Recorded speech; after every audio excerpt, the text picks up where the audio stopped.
my son-in-law bought it for her when they were 40. But my son-in-law is an avid collector of lots and lots of things. And I think she's thinking it's time we've started getting rid of a few bits and pieces. It's such a charming set. Yeah. And I do, I love him. I think he's got a lovely face. he has. He's got this wonderful expression. Yeah. He's almost just attentive Yeah. and interested. Yeah. Hopefully he's intrigued to learn what we might discuss about him. Oh, yes. He does look quite interested, doesn't he? He is. First of all, he's got quite long nose. Okay. Yes. Always a good sign, because we think back to the early Germanic nose of Scheich. Okay. I love his nose. He's been stroked sacredly over the years on that fairly long snout. Yeah. He's got a lovely little hump back as well. He is a mohair, plush mohair, with what appears to feel like the early kind of straw. I wondered if it was straw. I thought it helps it that way. It is straw, but my instinct is he probably is perhaps a continental bear of around 1915, 1920. Oh, he's quite old then, isn't he? There's no stud here. No, what a shame. And having seen a few bears in my time, I'm probably quite happy to say he isn't shy, Okay. but he's a close follower of that great name. Yes. I adore him. Me too, I think he's lovely. So what do we do with him? We're going to have to flog him. Really? Yes. Teddy bears, it's a huge market now, Oh, great. and the market's growing all the time. Yeah. I think he's got long legs to run on. Do you? And I think this little teddy bear might be a feast at the auction buys. So I'm going to say to you, your blessing, Mary, if we can put him in with a guy priced 100, 150, he might put his arms in the air and say, come on, bids over there, let's go, and I'm ready for some action. So perhaps put a reserve on with £100 with a discretion 10%, and let him hopefully ride. Okay, that sounds good. Yes. Thank you very much. Say goodbye today. Goodbye, dear.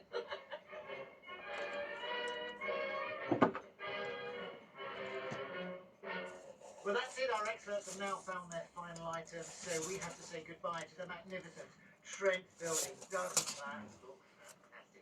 What a backdrop for Evaluation Day. Big thank you to all the people who turned up from Nottingham and from further afield. We've got some wonderful items, but it's not over yet. Do stay with us because we're going over to see more shows last night. So here's a quick recap of what's going on now. Will James, 18th century, true lovers not, but the bidders in a romantic mood. If not, fingers crossed, that lovely pair brought along by Mary will melt a few hearts. And finally, let's find out how Ireland's Blue John brooch and Continental watch fare as we head back to the auction room where Nigel Kirk is still doing the business on the rostrum. Irene, it's great to see you again. Fingers crossed going under the right. You've got some real quality. I absolutely love this one. And of course I'm a Blue John fan. So why are you saying? I'm trying to unload one or two items that I think the family won't want until I realised a daughter-in-law did want one. Okay, yeah, because at the valuation day we had sort of a guide price of 60 to 80. You've run the auctioneer up and changed it now, so we now have a new estimate of 100 to 150. Because she said, I'm giving you the 60 to 80 for it. So I upped it because I didn't realise. You don't want to upset your daughter. Absolutely. You're just too lovely a person. Well, she could have had a bit on the books. Done. I've no idea. She didn't say. Well, look, do you know what? I hope she has. I hope she gets it and you get the price you want and everyone's happy. Good luck. This is it. Here we go. Lot number 63 is a Swiss silver and enamel cylinder pod watch with a contemporary gold watch brooch together with a Blue John brooch, £50 for the lot. 59 bids make them at 50, 64, 60, 70, 80, 90, 100, and 10. That's £100 a bid. 110 for the lot. £100 for balance selling.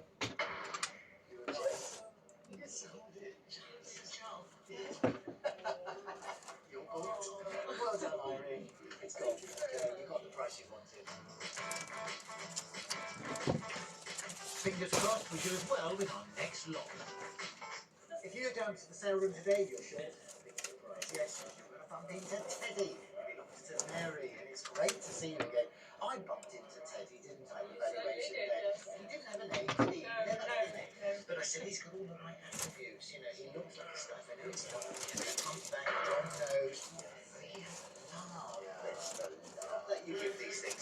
That's hard to put a price on. I'm surprised at you selling him. Shall I say it now? It's not my name. Yeah, this is it. What's your name? Oh, Mandy. Oh,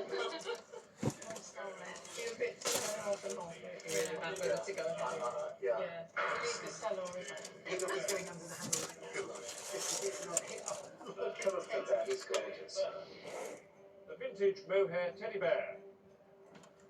£30 I'm bid for teddy at 30, 35, 40, 45, 50, 60 I'm bid, 70, 70, 90, oh, £80. 90 for it, that's £80. All out, £80. Unsold. He's going home. Thank goodness. Give him a name. What about you, Beth? Oh, sorry. Hang on to it. Thank you. Yeah. It's been great meeting you, Beth. That's And Ted. And now love is in the air for our final lot of the day. Yes, it's the truth of the job, belonging to Jane. You've had it for years, I've haven't had you? it for years. I used to have it this way and everything. But there comes a time when you just get to it. This is my fault. It's hard to put a price on. It's in our folk. Yeah, I was lucky in love finding it, being and giving it a send off. It doesn't have it just has romance of a history about it. Love it. It's one of those things you pick up, you can't put down. Yeah. Hopefully, that's the feeling everybody else has got here in the room. Hopefully, right, it's very good. 18th century puzzle Valentine, dated 1767. Hello everybody, lovely to have you back. How's the game? I've been to Osman, you know that. You're joined by four famous people, you know that as well. And somebody won the first 2 days in a row and is in pole position to take home this trophy. Our players this week, let's meet them once again, shall we? They are Ori Slider, Jenny Bond, James By, and Kadina Cox. Hello everyone. James By, 2 wins in a row. How about that? How are you feeling about it? You're not going to go 3 in a row, surely? No, I would very much doubt it. I'm more nervous than I was in the first one. It's weird. I came in with no expectations. Now I'm like, answer to your question, and I'm like, I'm just scared now. You know what's the worst in life can give you expectations? That's, you're better off with none, right? You're better off with none. Kadina, what are we going to do about this guy? How do you stop someone who's miles ahead of you? I think I just need to be faster. Yeah, the usual tactic to win, train harder, right? Yeah. Yeah. Jenny, shall we look at prizes? Oh, do Okay, because I'm determined for you to win the prizes. Well, I think maybe it's going to happen. Richard, but I don't think it's going to happen. I think it will. I think it will. Today's prizes look like this. There is a backpack, the Bean Hotel, the scented candles, pepper grinders, or the dartboard. Jenny, what do you fancy? I would love the dartboard, but when we had a dartboard, we never played it. Okay. But I would use the salt and pepper every day, so that would be. And there's we've got LED lights. Oh, Oh, yeah. okay. What would you go for, Ori? I was going to do the backpack, but now you told me about the sort of pepper shaking. Yeah, I'm kind of torn between the two. And salt and pepper. Listen, let's see at the end of the show when you win. Yeah, hopefully. James? I love a game of arrows, Yeah. so I would definitely go for that dartboard. Not that I want to throw darts at your Listen, head, that of is course. the only right you have here. James will go dartboard, Kadina. I mean, I'm not going to win, but I quite like to throw darts at your head, I'm not going to lie. There you go. Let's take a quick look at our weekly leaderboard. Let's do the reading for James just now, but we've got 3 days to go. So we can double by Friday. So for James, shall we get on and play on Wednesday's Cancer Games? Your first round is sound like in the not numbers, please. First thing I'll do is show you a category. Disco cats. What I'll do is I'll show you a couple of pictures. Tell me what you see in the pictures. They will give you the name of a disco act. Okay? Here are your first first pictures.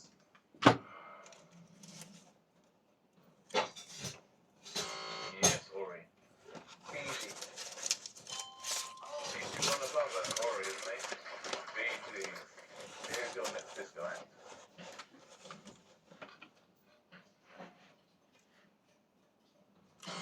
Oh. Yes, Jenny. Oh, Diana Ross. Diana Ross. A dive, a dive, Anna Kendrick Ross. Diana Ross. Our next category is Indian food. What Indian food is this? Sorry. Papa John's? Yeah, it is. Papa and John Johnny's. Well done. Next Indian food.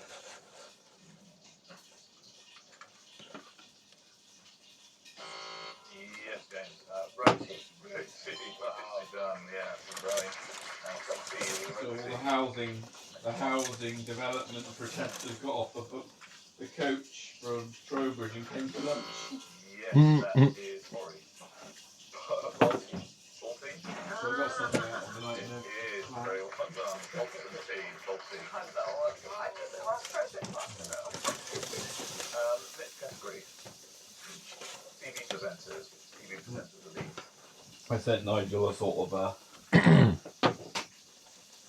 how I saw it sort of email. Just videoing. Different standpoints with this here. Just videoing there. I think I'm very wrong. Just watch what you say. It's not because I'm afraid. Ori. Tenenbaum. Tenenbaum. No, it's not. It is not, I'm afraid. Anybody? Yeah. Firstly, from the woman who wants the Chancellor's job. As the sun begins to set on this divided, out of touch, weak government, the only conclusion that the British people will reach is this. After 13 years of Conservative, the economy is simply not working, and despite all the promises today, working people are still worse off. And the wider debate is now getting underway. Things are still getting worse for people. Inflation is still more than double the target that it should be. And that means prices and costs for people in their homes are still going up day by day. This statement is deception from the Chancellor after years of unfair tax hikes. Under the Conservative government, economic growth is flatlining and public services are on their knees. That's a place for having us in the country. All the talk today of tax cuts, living standards have fallen by more than anything since and the tax burden is still going up every year. That's the truth. But we did have to put our taxes up. Never shied away from saying that. But I think it's right to support families who are suffering because of energy prices and small businesses through the pandemic. Who said the economy is still the economy? Is that how we talk?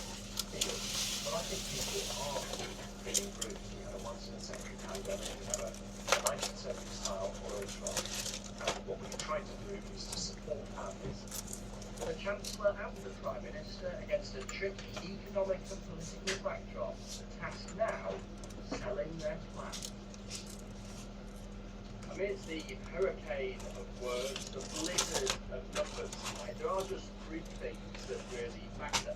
Yes, those tax cuts that we heard the Chancellor herald in his statement, but also the tax burden and living standards, that ongoing sense of so many people of squeezed living standards, because no amount of spreadsheets or interviews, spin or rhetoric can overcome that central fact. And it's against that the political debate now gets underway, and it presents Labour with an easy target now, but the bleakest of inheritances if they were to win the next general election. Because the challenge for this government and any subsequent one is the same, trying to captivate a listless, lethargic economy after what has come before.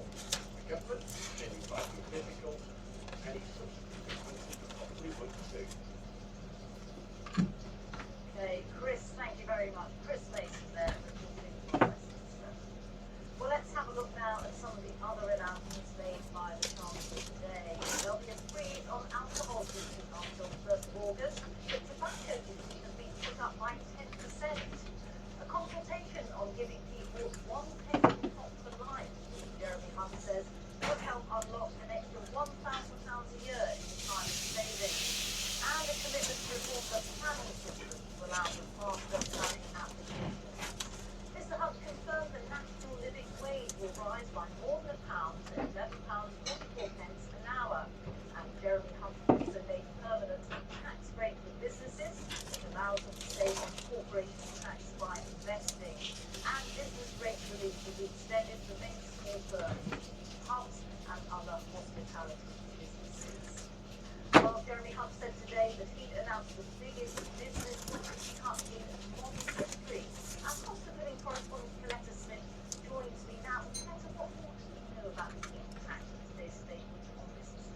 say the Chancellor has billed his half-year review of the economy as something that's really going to benefit businesses by cutting a lot of taxes. His hope is that it's going to boost the economy and make the economy grow.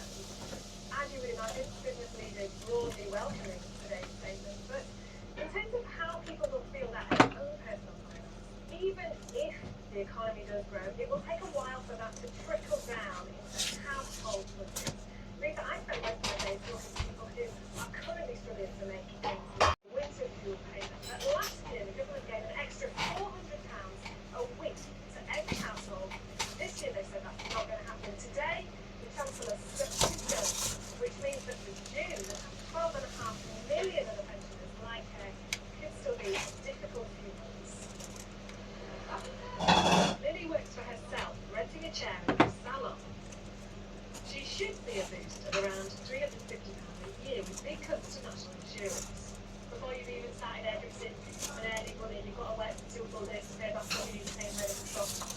So that'll be nice to know that I don't have to put away. But for the salon owner, those wage rises come at a cost.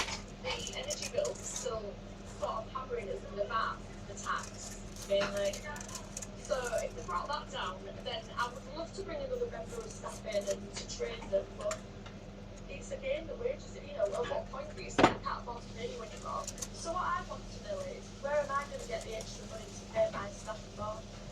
An increase in the minimum wage and a 2% cut in national insurance will mean lots of households have a bit extra to cover those increasing bills that we're facing every time we go to the tills. The problem is, businesses are going to have to find that money to pay for those wage increases from somewhere. So we're likely to see those price hikes carrying on for months ahead. Beth works as a dental nurse 2 days a week and then gets a top-up from Universal Credit, which will now increase in April. Now I thought it would go down to that's good, like, so no. Sometimes I think what's the point of going there when they're going to take out sort of minimum and everyone to stay at home. But I'd like to know if I work an extra day, will it be worth for lad? For 2 parents with 2 children on Universal Credit, it will be an increase of around £1,000 from April. But with no announcements made about childcare costs and no increase to the point that people start to pay different levels of income tax, it's still a really difficult equation for lower income parents to make sure that they don't lose out. The letters Smith reporting there. Let's now get our economics editor Faisal Islam's thoughts on what today's statement means for the economy. Yeah, we got some new forecasts. With all of this comes new challenges and the economy from today's statement and in those recent forecasts from the official watchdog, the OBR. That's what they're doing. Let's take a look at inflation. We know in part from the peak that now the OBR predicts we'll get down to 2% standard Bank of England target in 2025. That's expected to be later than in the past. Now, we're also expected to have avoided that recession with little growth in upcoming years. In February, the OBR thought we were on track for a recession this year. We'll follow the predictions of stronger growth. Despite all that, borrowing is actually pretty much unchanged overall, which is amazing really, given the government's interest payments spiralling. The OBR thinks it's because our economy is more tax-rich to begin. So let's focus here on 2027 to 28. The forecast says the Chancellor has £27 billion more room for manoeuvre to hit his own self-imposed borrowing, but the OBR thought. The big decision here is almost all of this is spent not on increasing public services and higher prices, but mostly on those 2 big taxes. £9 billion for 2% off national insurance and £11 billion business investment cuts. They are big, designed to boost the economy long term. But the context in the same document, the OBR says that the previous decisions to freeze income tax threshold will raise a remarkable £43 billion in that saving. Real government spending is actually £20 billion lower than it was in our last forecast because inflation is much higher, but the Chancellor hasn't really added substantial sums to departmental budgets. That means that spending on public services is £20 billion lower, and that's why kind of a dividend to the public finances is used in order to reduce people's taxes by roughly 6%. The bigger picture for the Chancellor is that this is a grand reforming business-friendly budget with over 100 measures designed beginning to pile on. Some are politically challenging, but even then, they tend to take years to prove themselves. What we got today is the test. Economic